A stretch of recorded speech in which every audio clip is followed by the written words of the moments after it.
Good afternoon, viewers, and welcome to this week's episode of Careers Bistro. My name is Jemima Ndebele, and I'll be your host for today's episode.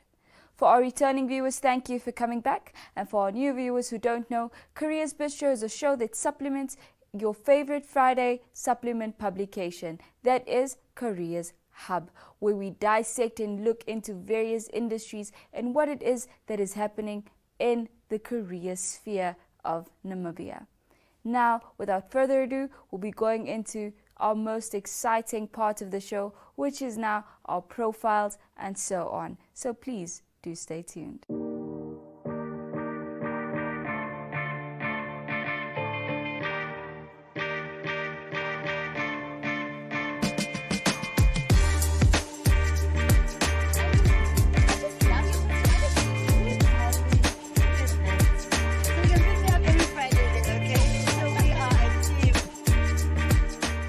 Hi guys, and welcome back. Today in studio we're joined by Lashandre Kutsia. She's the creative manager at Synergy. Lashandre, how are you doing today? I'm doing well. How are you, Jamie? I'm tired, but I'm okay. So can you tell us more about yourself? So as you said, I'm the creative manager at Synergy. I've been here for almost 2 months. Great. And yeah, I'm excited for the new challenge and the new chapter. Okay. Well, I just want to say you have really beautiful eyes. Oh, thank you. Anyway, so I'm pretty sure the viewers and I are a bit confused because we hear the title creative manager and we are super impressed.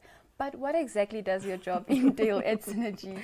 Well, I don't know how impressive it is, but yeah, so basically as a creative manager, I manage, very simply, the creative team that we have here.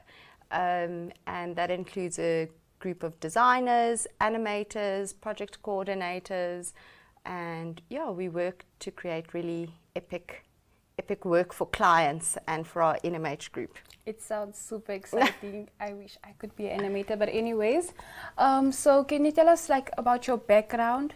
What exactly did you study and what did you have to do, or what qualifications did you have to get to be able to get to this level? Okay. So I have a history or educational background in media and communications, and I was a designer for many years.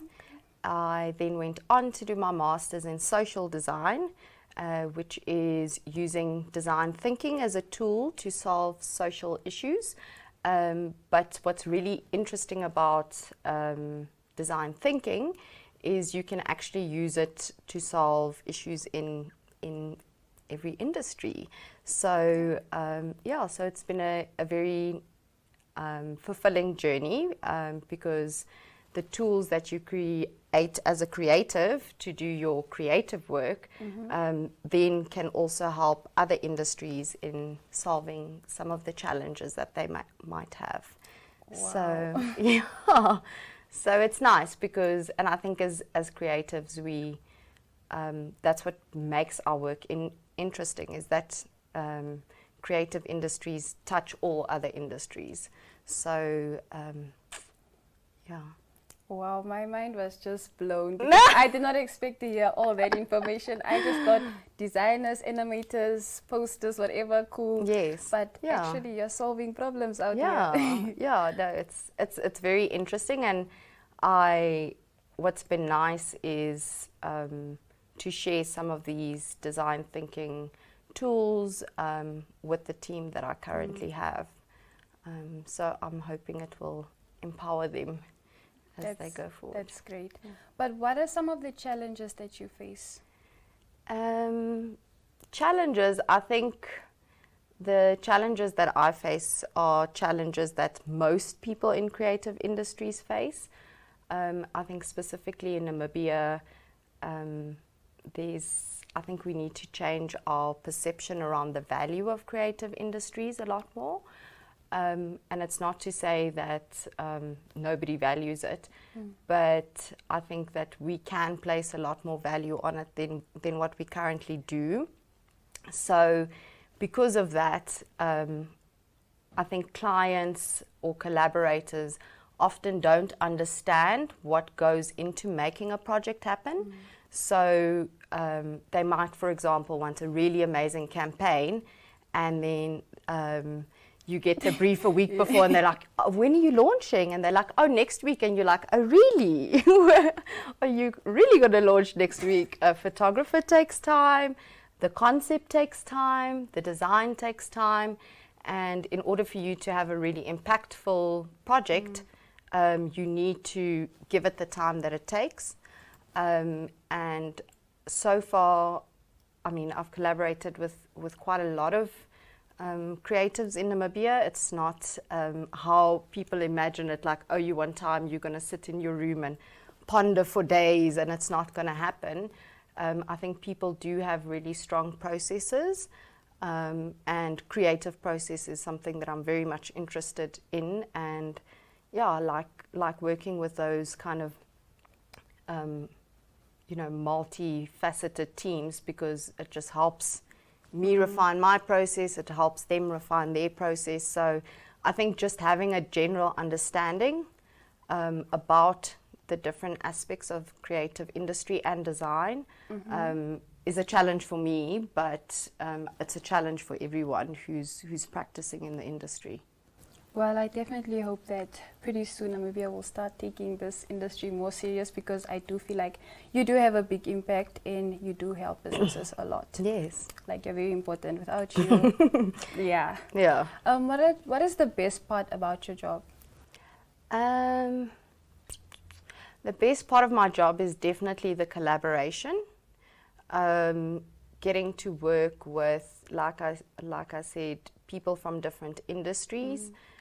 Getting to know kind of like what life is like for them from their perspective, and then also collaborating with, you know, like multi kind of talented teams and people. And I'm very inspired at the moment by my team that I have here at Synergy. They're a very young team and they've got a lot of really great ideas, super talented. So yeah, I hope we can create a nice process for ourselves that everybody's able to kind of feel fulfilled in it. Yeah, it's really great to see how much you love your team, clearly. I do. But do you have any words of advice to anyone out there, or any young person that really wants to become a creative but is too afraid because of the environment that they're in? Because not a lot of people understand this career path, and they just feel like, this is just a dream. Like, it should just stay a dream. Yeah, no, it is. Yeah. And definitely in a country like Namibia, and also I think, you know, even SADC. Last night I was at the Duk Literary Festival, and we were speaking about, from a writing perspective, writers also face similar challenges. So changing that perspective, most of us don't grow up in homes that your parents encourage creativity in that way. I think it's, and it's not, I think there's a misunderstanding that to be creative is, you know, that there's like, yeah, there's a certain skill that you build up, and, you know, it's like any career, you know, you have to kind of, not necessarily perfect, but you have to become somewhat of an expert in terms of what you do. So most of us in Namibia are encouraged to be doctors and lawyers and accountants, which, you know, there's a value to those industries, of course. But yeah, I would say if it is something you want to do, definitely get involved with the industry that we have, you know. There's so many people in Namibia doing such amazing stuff.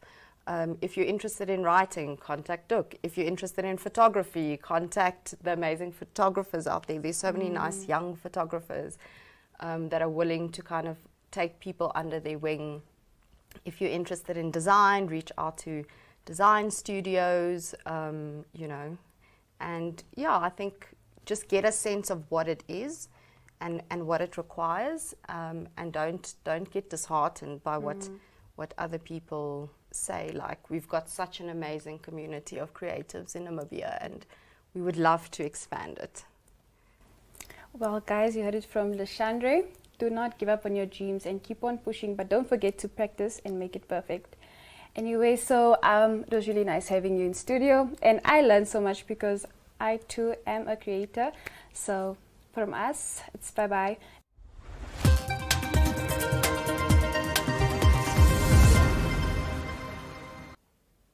This week for our company profile, we have none other than the Financial Literacy Initiative of Namibia, which is supported by the Ministry of Finance as well as the GIZ.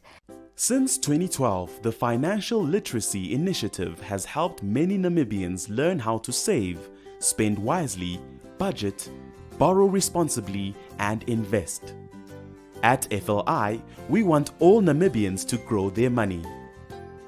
We inform, train, and educate Namibians across the country on how to become financially savvy. We've trained more than 2,864 small businesses and youth entrepreneurs. In 2016 alone, 56% women business owners were trained.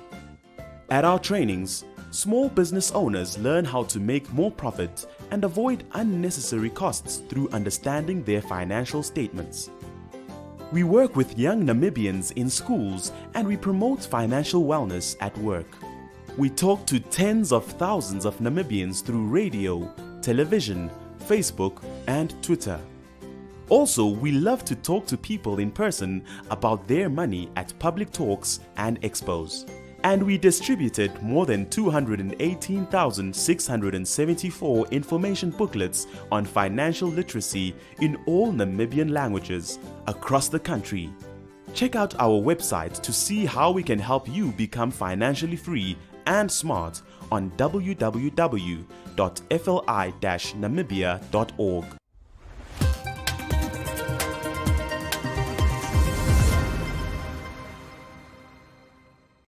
We'll now be moving on to career motivation.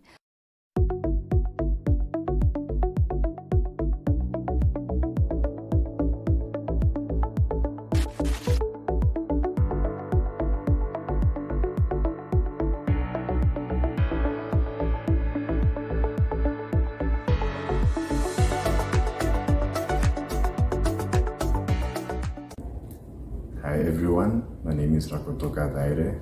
I'm a company secretarial specialist at Old Mutual Namibia, and a typical day for me is that no 2 days are the same. So it could be from engagements with the main board or subcommittees, drafting and filing of statutory documents.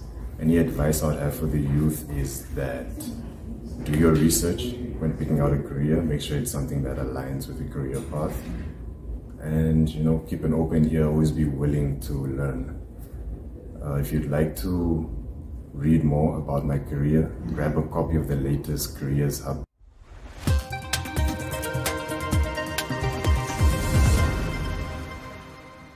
What lovely motivation that was. Now we'll be moving on to our news segment, where we have a video from Cosdef as well as some highlights from last year's Career VX. We hope to see you at this year's Career VX as well. Please do stay tuned.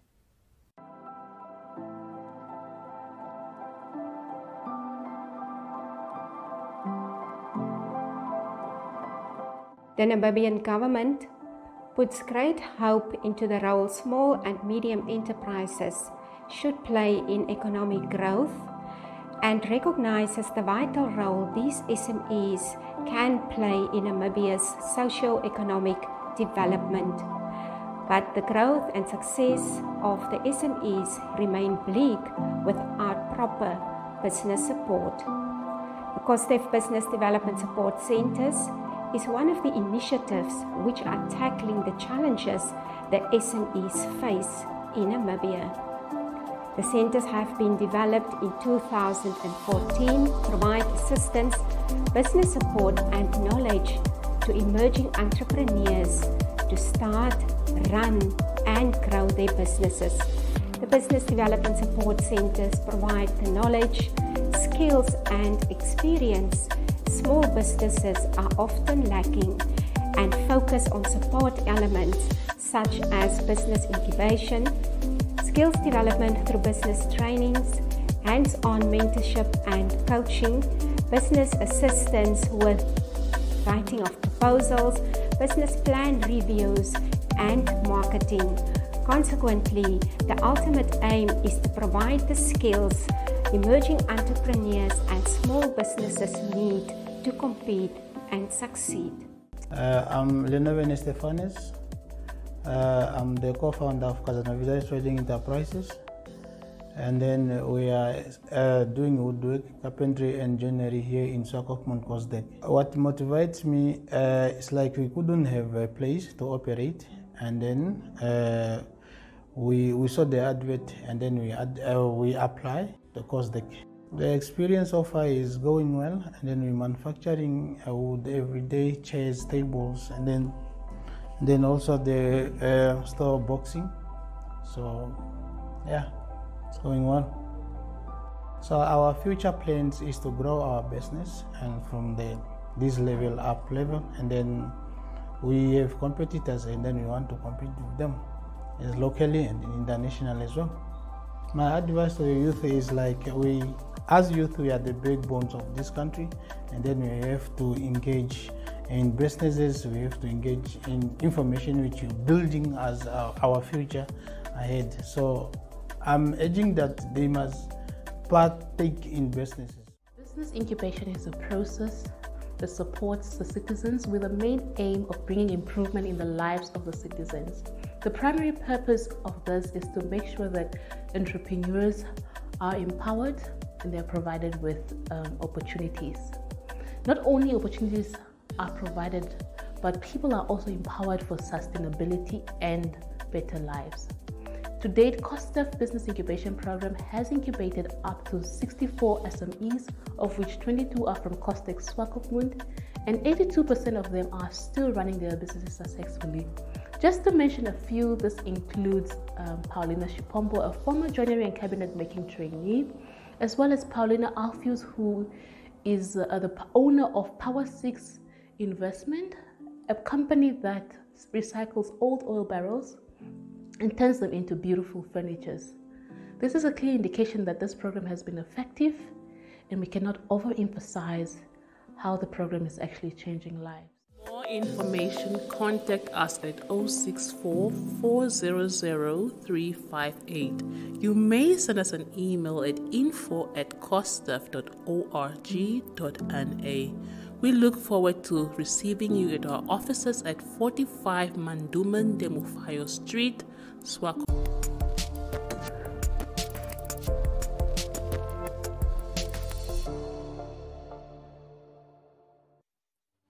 Hi guys, and welcome back. I am with David Bishop. He is a broadcasting manager. David, how are you doing? Good, thanks, and you? I'm good. You guys probably already know that voice. Okay, so David, how did you get started in the broadcasting industry? Sure. Well, I suppose it was something I always wanted to do. When I was about 12, I was on holiday in South Africa, and I heard a guy on, back then I think it was still called Radio 5, it's now 5FM, a guy called Alex J, and I knew that was what I wanted to do. And then after school, things sort of conspired, and Radio Wave at that stage had just opened up, and I thankfully knew the owner, and I basically walked up to him one night and said, I want a job, and yes, you got that's that. So what do you need to become a radio personality? I mean, you have a very dynamic voice. Is that all it takes? Well, I think the voice is definitely important. I've done various different roles in radio, obviously, and there's different requirements for different roles. Being a DJ on air, you need a different sort of skill set to what I'm doing at the moment, where I'm the broadcast editor of Future Media News. Obviously, that's sort of a lot stricter. DJs get away with saying things that news people don't get away with saying. But I suppose the most important, general knowledge, thirst for knowledge. Somebody who reads widely is always really important. Everyone always wants to talk about qualifications. I think, again, for the Future Media News side of things with the journalism, perhaps their qualifications are a bit more important, and it would help to study journalism. But to get into radio and to be a DJ, there's no real qualification. You can go and study, you can go and do some courses and stuff. But it's also a lot sort of down to personality. Yeah, okay, cool. I know that you're always in the interviewing seat if it comes in the interviewer seat. And going back to setting up a news bulletin, what does that specifically entail, especially in the radio industry? I mean, you constantly have to deliver news that's coming in. What's that process like? Yeah, so we do have, like you say, we've got hourly deadlines. News changes all the time, but it also doesn't necessarily change all the time. There are certain stories that you can get and you can expand on. So we can run a story in the morning, and then later on in the day we can have additional information to that story. But essentially, yeah, you go and find your stories. We obviously try to find local content as much as we possibly can, and that includes getting hold of people, phoning people up, getting those voice, the sound bites, so that you can have somebody else's voice, that it's not just us saying what somebody else is saying, and using the wires a lot, going online. Twitter is very beneficial for sourcing news and finding stories.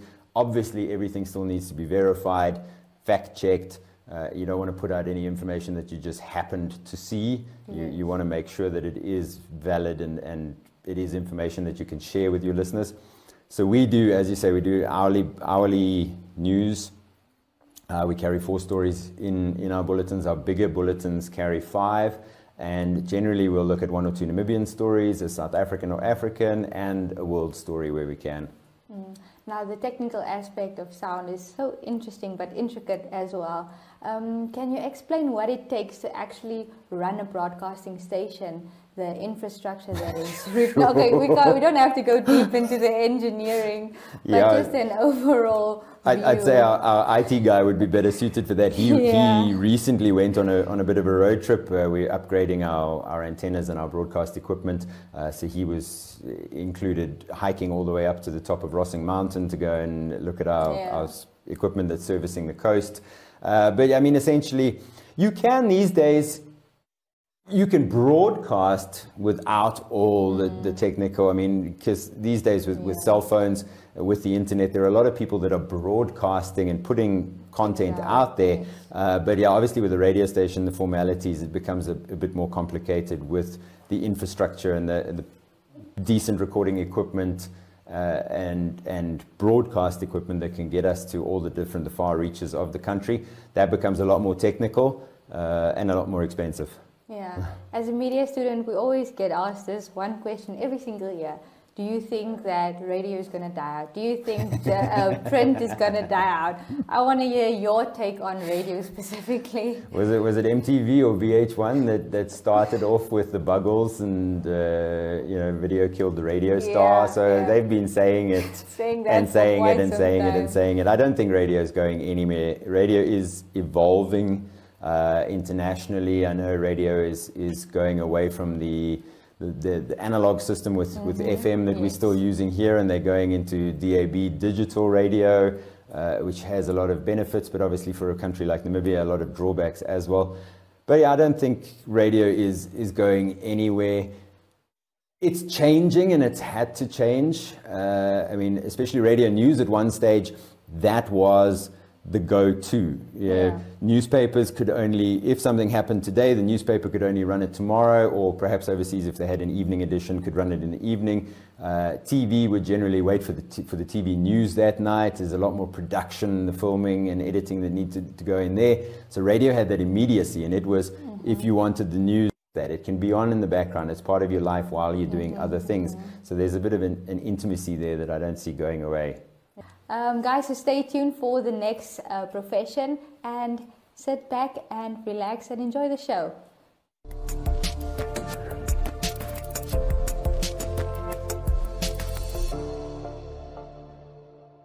Having broadened our horizons and having gained some career motivation, sadly we've come to the end of this week's episode of Careers Bistro. So until next week, same time, same place, my name is Jemima Ndebele.